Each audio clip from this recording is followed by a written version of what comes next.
અમદાવાદ શહેર police commissioner કચેરીમાં police commissioner જી.એસ. Malik અને સાંસદ તેમજ ધારાસભ્ય વચ્ચે મીટિંગ યોજાઈ હતી.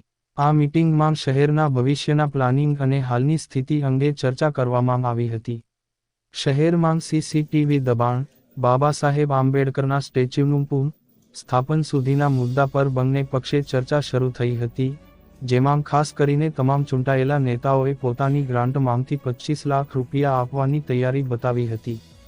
આગામી દિવસોમાં શહેરમાં મોટા જંકશન પર કેમેરાઓ અને વધુ વ્યવસ્થા શહેરીજનોને મળી રહે તે માટે રજૂઆત કરવામાં આવી હતી. એક રિપોર્ટ ગુજરાત ये बहुत सराहनीय चीज़ है कि अहमदाबाद के पुलिस कमिश्नर श्री ने धारासभ्य और संसद सभ्यों को अपनी मीटिंग में बुलाया था। हम सब ने उनका अभिवादन किया कि उन्होंने जो बाबा साहेब आम्बेडकर की प्रतिमा तोड़ के शहर में अशांति फैलाने का जिसने प्रयत्न किया उसको पकड़ लिया और पुलिस डिपार्टमेंट ने खुद ने ही बाबा साहेब आम्बेडकर की प्रतिमा का पुनर्स्थापन किया। इसके लिए हमने उनका बहुत अभिवादन किया है। हमने शहर में सीसीटीवी कैमरे और बने, जिसी वजह से हम गुनाह तुरंत पकड़ा जाए, इसके लिए भी बोला है। भद्रा और लॉ गार्डन के दबाणों के लिए हमने बोला है। इलीगल कंस्ट्रक्शन के लिए जब corporation Ahmedabad municipal corporation police department की डिमांड करती है तो तुरंत मिल जाए, ऐसी हमने डिमांड की है। लाल दरवाज़ा के जो बच्चों का चिल्ड्रन पार्क है वो अच्छी तरह से चले, इसके लिए भी बात की है। आज अमदावाद पोलीस कमिश्नरना ताबा हेठળ नवा पोलीस भवनના અંદર પહેલી વખત આજે એક ધારાસભ્ય અને એમપીની આ મિટિંગ થઈ હતી. એમાં ભારતીય જનતા પાર્ટીના ધારાસભ્ય અને એમપી પણ આજે હાજર હતા. પોલીસ કમિશનર અને તમામ અધિકારીઓ અમદાવાદ શહેરના આજે ખાસ કરીને જે અમદાવાદ શહેરને લગતી જે સમસ્યા છે, એક તો સૌથી વધારે ટ્રાફિકની સમસ્યા છે.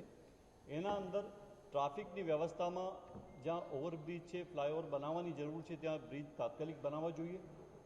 બીજું ખાસ કરીને અમદાવાદ શહેરના અંદર જે પ્રમાણે અત્યારે ડ્રગ્સ અને જે મોટા પ્રમાણમાં લોકો યુવાનો ડ્રગ્સ તરફ પડી રહ્યા છે, તો તેમાં પોલીસ જે પ્રમાણે અત્યારે કામગીરી કરી રહી છે એ મજબૂતીથી કરે અને આવા જે પેડલર હોય છે, જે વેચવાવાળા, તેમને તાત્કાલિક દબોચીને કડકમાં કડક કાર્યવાહી થાય તેની પણ આજે મારા તરફથી મેં રજૂઆત કરવામાં આવી છે. મેં લેખિત પણ રજૂઆત કરી છે.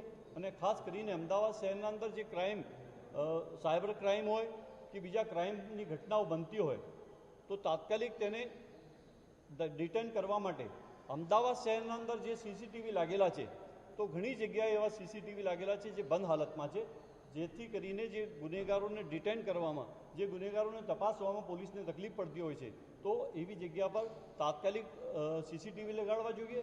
અને એની ગ્રાન્ટ જોઈતી હોય તો તમામ ધારાસભ્ય અને એમપી આજે કીધું કે અમે 25 લાખ રૂપિયાની ગ્રાન્ટ અમે પોતે પણ આ સીસીટીવીનું તમારું જે લગાવવાની કાર્યવાહી થતી હોય તો અમે આપવા માટે તૈયાર છીએ.